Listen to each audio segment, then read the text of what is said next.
Hello and welcome back to Bernama. Today, as promised, we have two very lovely people in the studios with us to talk about the Malaysian Muslim Welfare Fund Foundation. It's a mouthful, I know, but to explain it to us, we've got Habib and Nabihah here, both from the foundation. It's also known as the Malaysian Muslim Welfare Foundation or the Yayasan Dana Kebajikan Muslim Malaysia. Welcome, guys. Welcome to the show. Yes, you've been doing your media rounds this morning, huh?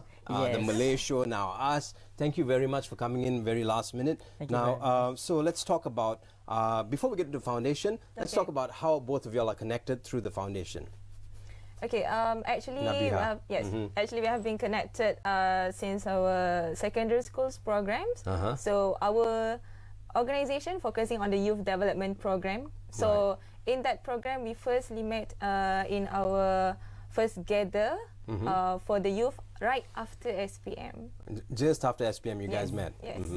And what happened subsequently? We have the sustainable program for the youth development. So from there, we have involved with the volunteerism program, and then we have the business program. So from that part, we get to know each other. Right. So why is Habib very serious? I don't know. Maybe he's getting so exhausted. He's always in deep thought from just now. You're always thinking. Was it? Yeah. So you're now in New Zealand, Habib. Yeah, I'm currently staying in Auckland, New Zealand. He's like YB in New Zealand. All the Malaysian YB people. datang, YB. I'm just doing whatever I can to help out the community. Right. So what do you do? This whatever you can that you're doing in Auckland. What would that be? So basically, I was inspired with the same vision that YDKMM or Muslim Welfare Foundation had instilled on me when I was in high school. Right. So it's basically to let us all understand that we play a major role, the youth, to actually contribute back to the society. So we set up our own charitable trust, or you can call it here NGO, which is called Handshake People. So it's the same mission as well. Do you consider yourself Malaysian still? You call it here. Sorry. He sounds a bit like Matsali already, yeah? Yeah. Okay. So because we focus on the youth, the locals over there in New Zealand, and Malaysian students as well. So we have like programs and projects in place, like for example, Food for Hunger for the homeless in New Zealand. We have a kids camp for kids, and we have a youth mentoring. So all these seminars would be done through Malaysians living there, or just Muslims? Muslims and the community at large in New Zealand. Okay, so Muslims and the community at large. So it is, I mean, to simplify this, it's a community thing. Anyone can join, but it's put together by our Muslim friends. Correct. Fantastic. Now, you were there, you heard about Christchurch, and a lot happened. Were you there at the scene to just after to help out in any way you can? Yeah, I stayed in Auckland. The scene happened in Christchurch, so that's like 1 hour and 40 minutes by flight. So the first night that happened, so we all feel the intense situations. It's the first thing that happened in New Zealand or globally, in New Zealand especially, and never came across our mind that it might happen. So we all feel terrified and feel insecure. But initially, what I feel at that moment is, what can I do and what can we do to actually help out our community there in Christchurch? So that's when we all discussed, and I initiated the Launch Good campaign. It's a campaign to help the family victims. Okay, correct me if I'm wrong here. You managed to gather around 58 NGOs, right? And you succeeded in raising funds amounting to 2.6 million US dollars. New Zealand dollars. It's reached up to 2.7 million US dollars. Can we give yourself that? That's why I say he's like YB there. All the Malaysians and all the victims' family know him. He is everywhere from the third day until the third weeks. I was looking at Airbnb. I'm going to visit New Zealand now. I know where to go and stay. So, okay, now, when this thing happened, while you were there, we've got some images. If you can roll that, these images will be good. You can explain to us what you were doing there in Christchurch, how you were helping out. Okay, so like I mentioned, in the first night we can't go out because it was the New Zealand law that we need to stay in just in-house, after the shooting. Just after the shooting, the same night, and then we all communicate with the organizations and community in New Zealand and internationally as well in Malaysia, and how can we help the people in Christchurch. So the night we all communicate through social media, and the next day we had a meeting with the organizations over there and the local governments as well, and how to coordinate and send support in Christchurch. So I was assigned to take care of in Auckland first, to coordinate with people over there, and we had teams going there the next day, the next morning. So on third day, on Sunday, I went there, flew off to Christchurch, and we managed to create like a community hub. It's called the Christchurch Victims Organising Committee, which comprises of the local community, and the people in Christchurch, and people in Auckland as well. So we set up the page to basically for people from all around the world and locals as well to send support wherever they want, they can. Like, what are we looking at here? So what we're looking at here is Nabihah's phone camera. Yeah, this is my phone's camera, and this is we recorded the video in front of the An-Nur Mosque. Okay. So this is the situation right now, last week, and what we can see in the mosque, they not covered well yet because the carpet, the cushion is not still in fixed in the mosque. So this is one of the situations there that we want to expose to the people out there about the current situations over there. But then still during the prayer, we're still having the less Jamaah there. They're still in traumatic situations right now.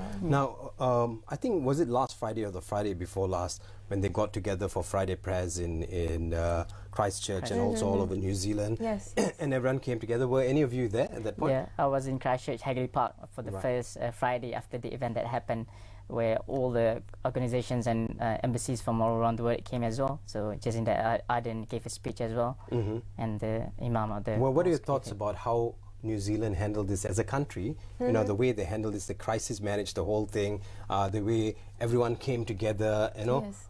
What are your thoughts on this? In our opinion, this is a good and very quick action from their team. Even actually, you know, right after the tragedy happened, so many NGOs all over the world are coming. Right. So Habib and friends, what they decide to do is asking from the Christchurch City Council. So they ask for the welfare center to gather all the NGOs and centralize for the execution part. Okay, so what pictures are these, Habib? So this is John Milne, one of the father of the victims from Syed, Singapore, that just passed away as well from Singapore.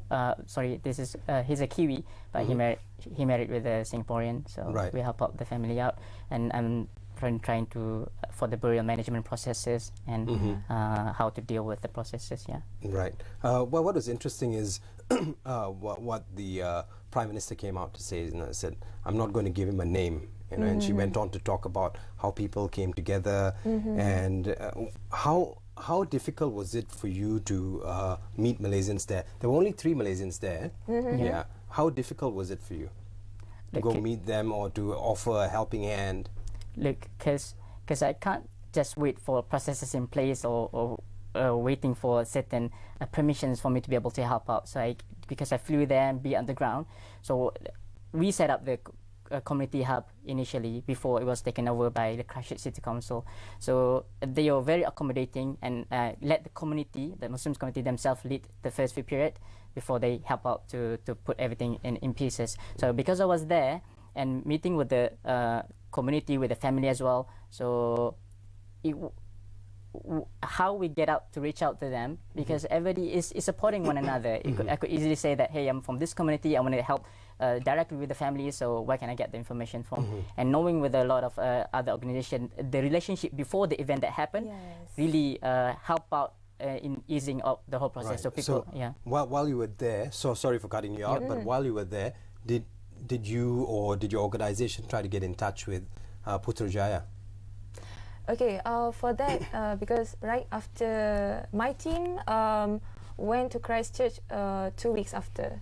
So when we get with the victims' family from the Malaysians, so this is one of the resolutions that we get contact and to know about what happened to their families in Malaysia, the situations, and how about the real situations for the victims' family here. They tried to contact it with the Wisma Putra via the hotline, but no one pick up. So this is one of the, when this tragedy or crisis happen, we need the people 24/7 in that department to give response and feedback, because of course we as the family members in Malaysia get so worried about our siblings and families out there in New Zealand. So this is one of the, we need to improve our crisis. Malaysia as a country, we need to improve with regards to absolutely. crisis management and how we move from one department to the other, giving out information. Yes. So we communicate directly with the embassy, Malaysian embassy, and the government as well, and with the families on the ground. So we had created processes and proposals in place. So we might be able, we might be meeting up with the government, suggesting that. Right, we've got about 2 minutes left, and what would you like to say to Malaysia with regards to what you're doing now with your foundation, your yayasan? Do you need any help? Of course, we've got a bank account number which we're going to give out. And what do you want to tell Malaysia about helping out, and how do you want to, what other projects do you have? Okay, for us, in crisis management, we have the recently experienced before when we go giving help in Palu, Indonesia. So we have the sustainable project with them to help them in terms of we help them to develop the new houses, and then for the traumatic condition. And for this New Zealand part, we also right now the victims' family still in recovery session for the period. So they need support from us, our prayers, and also for those interested to join, to be with us together and contribute what kind of help we can do together, then it would be better for their family as well. Great job, guys. You guys have been doing this from high school. Huh? Yes. Fantastic. Now, there's also a Ramadan project coming up. Yes. Okay, tell me about that. We have the Jejak Ramadan, which is we started our project from Palu, Indonesia, the follow-up program with them. And right after that, we're going to go to Sempurna, Sabah, to meet up and give donations for the stateless people, for the Mu'alaf there. And the last part, we go to Gerik, Perak, for the Aborigine people over there. This is all those 3 places is the follow-up program from us, because our main concern is for the sustainable project so that we can see the development and growth from the community. Right, Habib, anything else to add? Yeah, to sum Very up, quickly, we've got 30 seconds. Okay, to sum up, our vision is still the same. We want to develop the youth in terms of volunteerism, entrepreneurship, and social. So this is our mission, and these are all the projects that we have for a sustainable project to help the community at large. Right, if we can just play the bank account once again. Of course, if you have any questions, you can go Google Malaysia Muslim Welfare Fund Foundation. That's the Malaysia Muslim Welfare Fund Foundation. The account number is down here. Please have a look at it, take a look at it, and help them. These kids started doing projects in school. They're now adults, still doing it, and well done. Good service towards the nation and towards humanity. I hope a lot of people will follow on or follow through with what you guys are doing. Thank you so much. It was a pleasure and an honor. Stay with us right here on Bernama today. We'll take a short break and we'll bring Mikhail Raj back in right here on Monday's edition of Bernama Today.